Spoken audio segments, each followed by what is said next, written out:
everyone. Welcome to Chrysalis on the Couch. My name's Kay and I'm a tutor for Chrysalis, teaching level 3, level 4 and level 5 courses. And today I'm joined by Gina.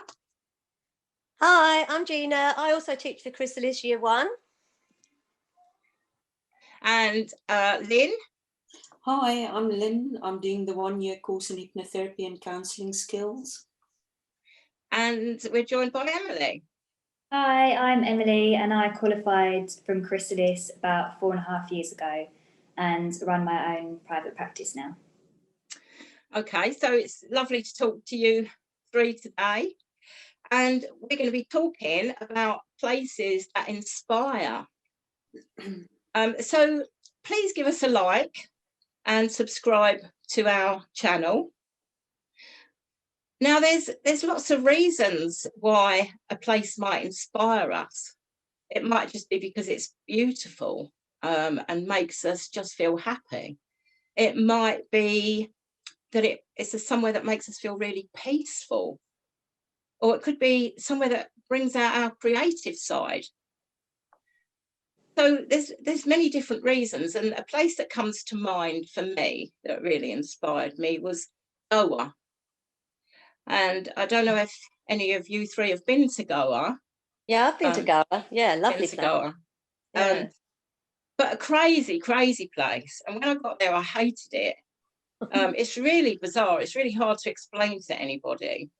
And it's a very poor country, but what inspired me was that the people were just so friendly and so happy. And a lot of them were living on the sides of the road in little shacks under bits of tarpaulin. And yet they were the most lovely people ever. And their expectations were so low. And I think it made them happy because they expected so little. So it was just really inspiring to see how people could be so happy when they had so little. So you said you went there, Gina. So what did you think about it? Yeah, beautiful. Except I'm being a bit silly because actually it was Gozo I went to, not Goa. So I think I got on the wrong track there. Oh, totally different place. It's a totally different place. It was Gozo. Well, tell us about Gozo. Was that inspiring?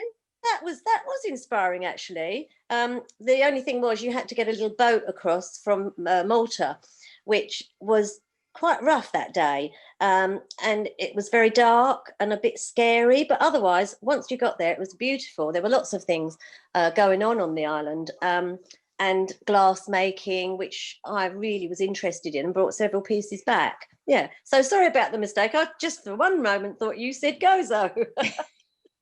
I haven't been to Gozo, but I am going to go to Malta. If holidays can go ahead next year, I'm booked to go to Malta. So I will take a trip over to Gozo. Do that, pop over. So Interestingly, sorry. I met an author there called James Quinnell, and he obviously writes books, but he was sort of propping up the bar quite a lot, but very interesting guy. So I learned a lot about the island because he kind of lives there. So yeah, no, a good place to go. So you go over there. So it sort of made you feel creative. What was the glass? You're talking about glass. Oh yeah, they do that beautiful glass where they make lovely objects from the glasses, and so the colours are all just like really beautiful and blending in. And I did get several pieces and bring back with me. Yeah, really good. But I didn't make any glass myself. Right. I'd quite like to try that glass. Yeah.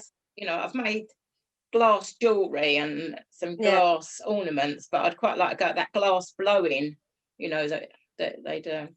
Yeah. So, Lynn, what about you? Where have you been that you found really inspiring? Well, today I will be talking about a place that inspired me, and I grew up on a farm on the borders of the Kalahari Desert in southernmost Africa. The Kalahari Desert spans an area of 350,000 square miles and is one of the most remote and scarcely populated areas in Africa. Growing up as an only child on a remote farm never felt lonely though. There was just so much incredible life around me to observe, a rich daily tapestry of exploration to be had. One of my favourite pastimes as a young child was to climb one of the many windmills and look over the vast expanse of savannah studded with camel thorn trees. I would spend hours at a time studying the domestic and wild animals go about their day. Huge cattle grazing on the plains, walking with a graceful swaying motion amongst the tall grass. Several species of large antelope moving in small herds, ever aware of possible predators around them. Meerkats standing guard on tall red ant heaps, and birds of prey circling against the faded blue sky. The sound of crickets an eternal backdrop noise to these scenes. At night there would be very different sounds, the call of a jackal, the distant bark of brown hyenas, and the intermittent sound of owls communicating. The night skies were so vast and so bright as there was no light pollution, a velvet backdrop hung with a million glittering stars. Even at its most harsh during droughts, the area always had a reassuring energy of equilibrium to it, a visual poetry of the endless cycle of birth and death. The stark contrast of a newborn lamb taking its first tentative steps next to the bleached skeletal remains of a lynx.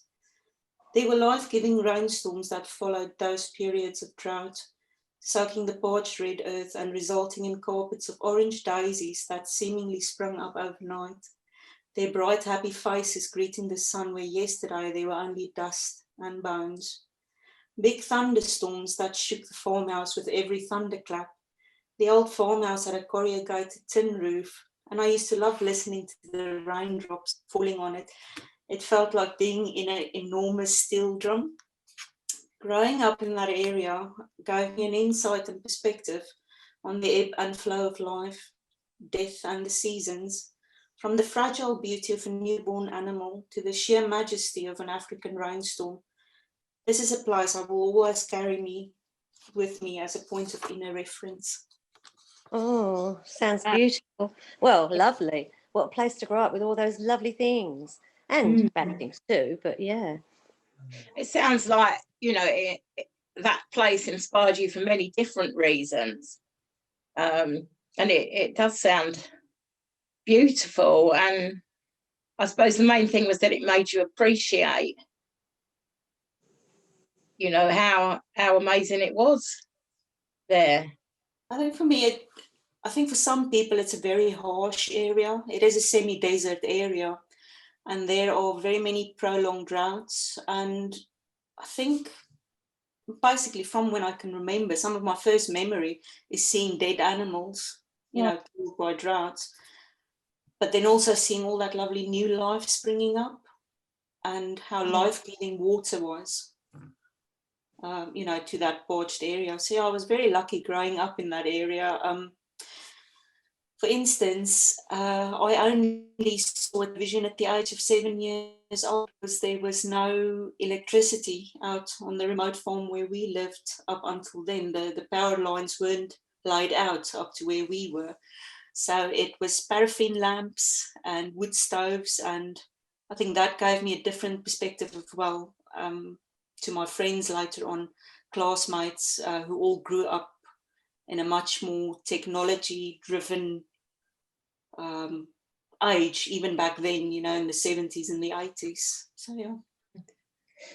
I think being somewhere just with nature where we lose all the technology, we're on Zoom today and technology is great, but it's so lovely to just get back to basics, isn't it? And to, I've stayed in a woods where there was no electricity and we just had little lamps, and it's just lovely. You can just listen to the sounds that are around, and it's so different to normal life when you get somewhere. You get that sort of stillness, don't you? That sense of peace.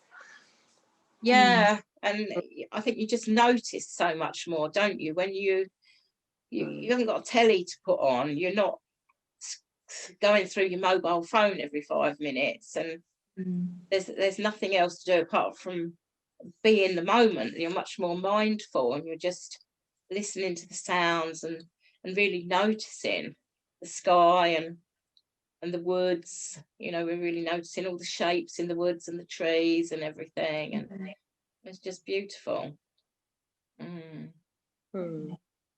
So Emily, what about you?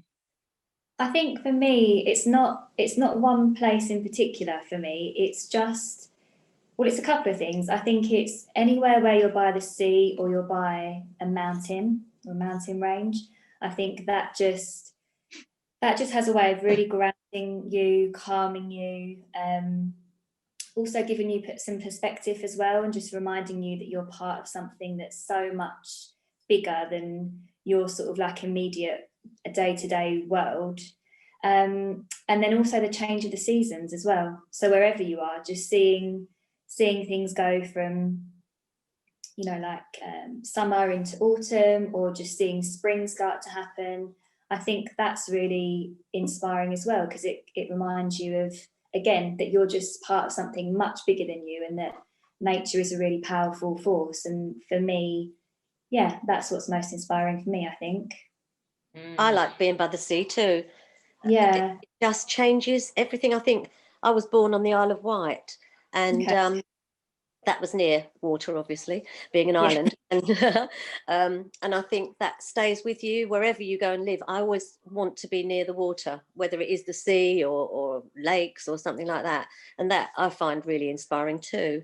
Yeah, it's so calming, isn't it? It's just, doesn't matter what's going on in your day, if you're just able to look at some water, like you say, whether it's a lake or the sea or whatever, it just really, really relaxes everything in you, doesn't it? It's quite how it does that. I mean, I wasn't born anywhere near the sea, but I've always loved it, and it's a place that I would take off to if I was just feeling a bit down, you know, going to the sea. And it's almost like it washes things away. And I think the sea is great when it's calm on a beautiful sunny day, but also when it's windy and blowing a gale, and you walk along by the sea and the sea's really rough, but it sort of blows the cobwebs away and makes you feel better. Definitely, yeah. That fresh sea air as well. For years, that's what you used to do to get better, wasn't it? If you weren't feeling very well, people would just say, go to the seaside and get that fresh sea air. So it's definitely in us, isn't it, to want to be in that environment. And like you said, the mountains as well. The mountains, they just give you something else. It's kind of, I don't know, a stability or something when the mountains are around you. I can't explain it.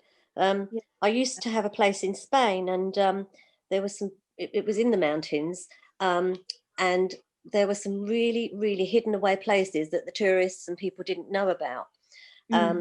And you could see the water trickling down amongst the rocks, and it just was so beautiful.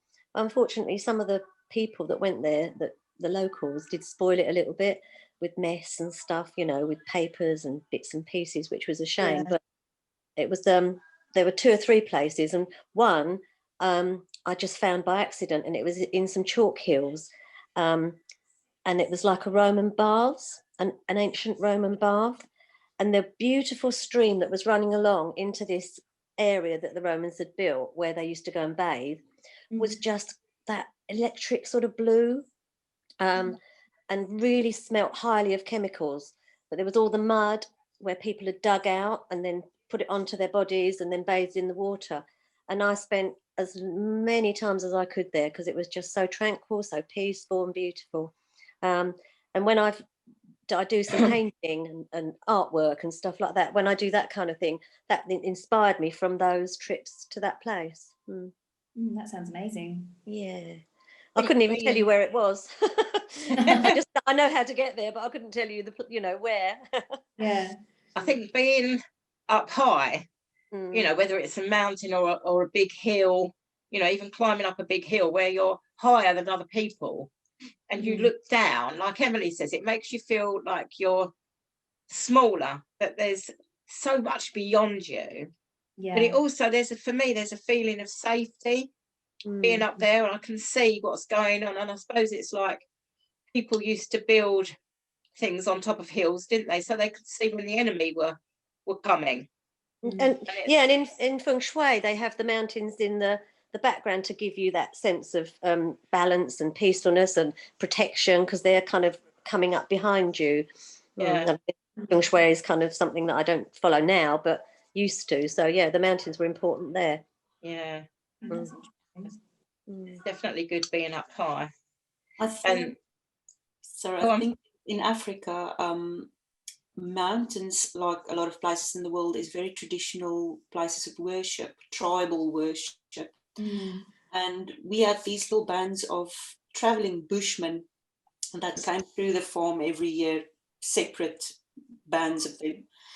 And there used to be a place, it's not very far from where I grew up, say about 40 miles or so, and it's called the Gaapse Berg. And it's such an ancient place of worship. I can almost liken it to something like Stonehenge here in England. And these tribal people have gone there for ages and just unbelievable amounts of time. And it's also a place where the young boys go, they have these rituals that they have to follow and stay in the mountains for a set time. And then when they come back to the tribes, then they are men. So it's like the mountains are a rite of passage. Yeah, mountains are quite symbolic, aren't they, in lots of different traditions as well. So perhaps that's why we are always drawn to them. It invokes some kind of feeling when we're around them. We go for their wisdom and safety and security. Yeah. When I went to Sedona in Arizona, it was a series of strange coincidences that led me there, and I didn't know why I needed to go, but I knew I had to go there. And it's just so stunning. It's just full of like red rocks and high areas, all these cliffs, and it's stunningly beautiful. But there's vortexes, so there's various vortexes there, and you climb up these, like, I don't know whether you wouldn't call them mountains, I don't know, rocks, I suppose. Climb up these rocks, and you can feel different energy at the different vortexes, and it's such an amazing place. Really inspired by creativity. They've got lots of artwork everywhere throughout Sedona. Amazing artwork everywhere. And I think people who go there are just inspired to create. And on the second morning when I arrived, I woke up really early and it was still dark outside. And there was a notepad and pen beside my bed, and I just picked it up and I started writing what turned out to be a book. Wow. And I think that's why I was drawn to Sedona. I actually wrote a book, and I spent my whole time in Sedona writing on little tiny notebooks and serviettes, and everywhere I went, there's musicians in the streets, and as I say, loads of artwork and stuff, and everywhere I went I was just inspired to write. So I came back with all these different bits of paper, which then turned out to be my book that I wrote. Wow, that's such a cool story. Yeah. What's happened with the... Sorry, Emily? What's happened with the book? What have you done with the book? Or is I did have the book published. Yeah, I've got a copy here. I don't think many people have. No, I did it. I read it. I did read it. You read it. It was it was quite a few years ago now.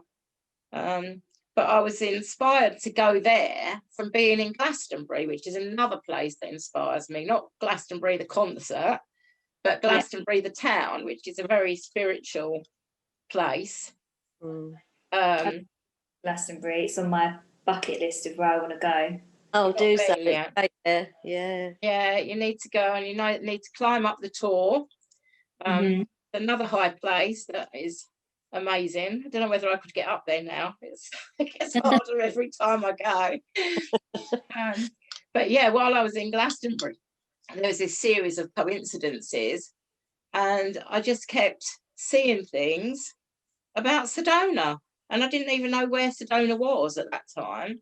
And then I had a massage there, and the therapist said to me, "You need to go to Sedona." I just come out the blue, and I'm like, wow, that's really weird. And then I went up the road with my friend to a bookshop.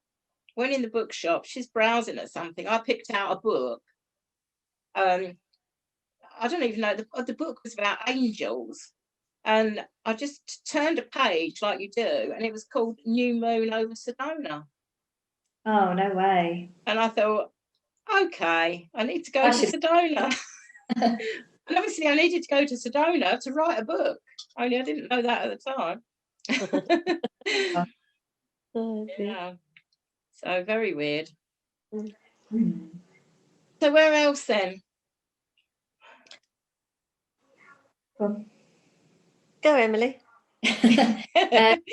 Somewhere really sort of inspiring, again, because of the ocean and the mountains and stuff, that I've been to a couple of years ago now, is Hawaii. And that was like a once in a lifetime trip that I did with my family. And the mountain range in Hawaii is just another level. It's so beautiful. And what was also really inspiring about Hawaii is how prevalent the culture is. So how everyone is still so grounded in their sort of ancient traditions and their all of the ancient stuff from their culture. And I think you can really feel that when you're in a country like that, can't you? That's really rooted still in their sort of traditions and their culture.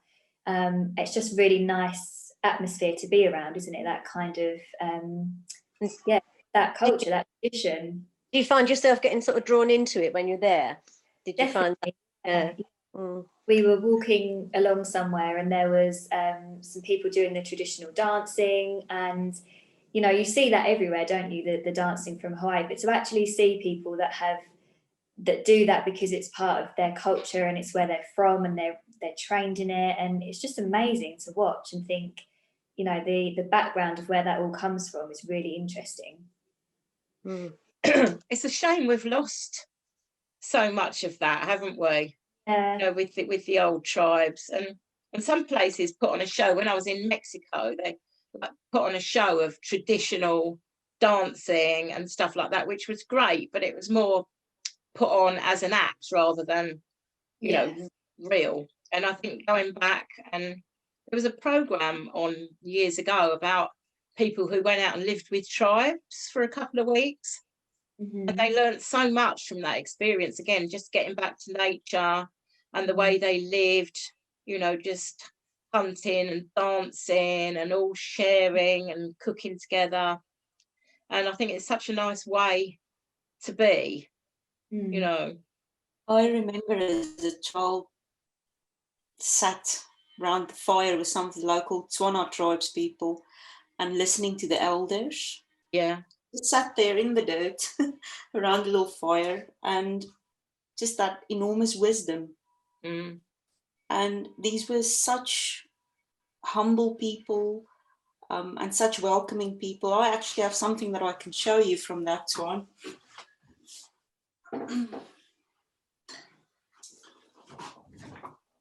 This is a shaman stone. It's a very ancient stone tool, or like a stone tool almost. This is really, really old. And this is from our farm. And to give you an idea, this probably weighs just about over a kilogram, even though it's not a very big stone. And it's from granite. So imagine the work that has gone into making this just with hand tools. Wow. Yeah, because that's hard stuff to drill, isn't it? Yeah. So yeah, it's a little bit of the farm that I carry with me. Oh, so that's nice. So what did they do with that then? What was that for? Well, it's like it's like a looking stone, I think. There's a very interesting guy in South Africa called Michael Tellinger, and he actually calls them Gui stones. And I think He is, yeah, I think he's been offered head of archaeology or history, I'm not sure, in Zimbabwe now. And I think he's actually written a paper about them. They're called Gui stones. Okay. Yeah, so somebody to look up if you're interested. I'm Yeah. sure he knows much more about them than I do. Yeah, some of these ancient things that they did, you know, I suppose it's like if you go to the pyramids. I went to Egypt, saw the pyramids there, and also Chichen Itza in Mexico. And there's lots of talk about how they were really built, and maybe it was aliens who built them rather than, you know, the ancient people. But they're really fascinating, aren't they? You know, how they are all aligned with the sun, and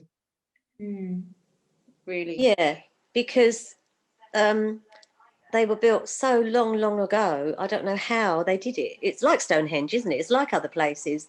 How did they do this? How did they actually do it with no machinery and no tools, you know, that like we know? Yeah, all these places were developed and built, and maybe it was aliens. Who knows? Who knows? who knows? Oh dear. Yeah.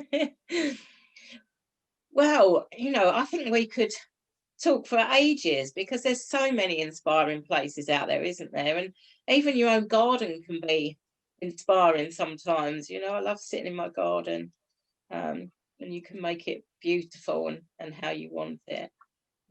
But we have got to sort of wind it up now.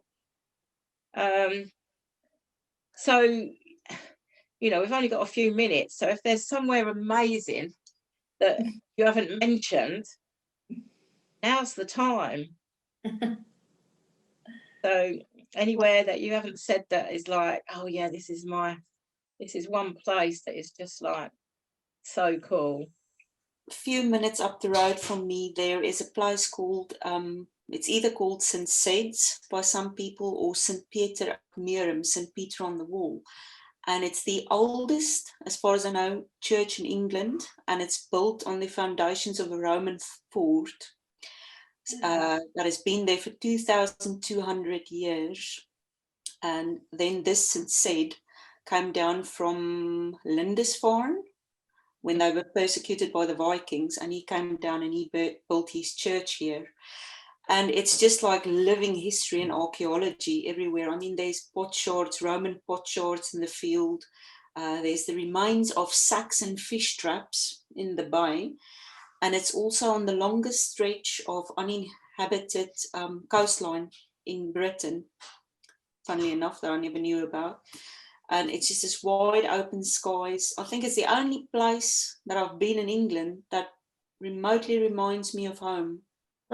The feeling of it, that absolute sheer ancient energy to it. So yeah, that's a really good place to go and walk the dog. Beautiful old church inside. They actually still do services in there. And it's just amazing to sit in there and think, but this place is 2,200 years old. Yeah, that's an awesome place. That's one of my best places. It's sometimes picking up the energy of somewhere, isn't it? When you go somewhere ancient. I've been to some of these ancient burial sites, and you can really pick up. I've even had visions of things going on there. You know, you can really sense the energy. It's really nice. So any last ones you want to mention, Emily? I mean, Turkey is somewhere where I've gone since I was little, and I think again it's got such a rich culture and there's so much history. And we went and watched a show once in an old amphitheatre that had been restored as best as it could be. And there's just so much of that stuff everywhere you turn in Turkey. Is so much of it, and I think you do pick up on that energy of just how much of an ancient place that is, and just how much history it has there. So that's always a place that I feel just very peaceful and very connected there. Yeah, Turkey's great. Yeah, like to go back again, but who knows? Gina, anywhere else? Well, yeah, I mean, I went to Israel I mean, quite a long time ago now, and went to the Bethlehem, and went to the place where Jesus was born.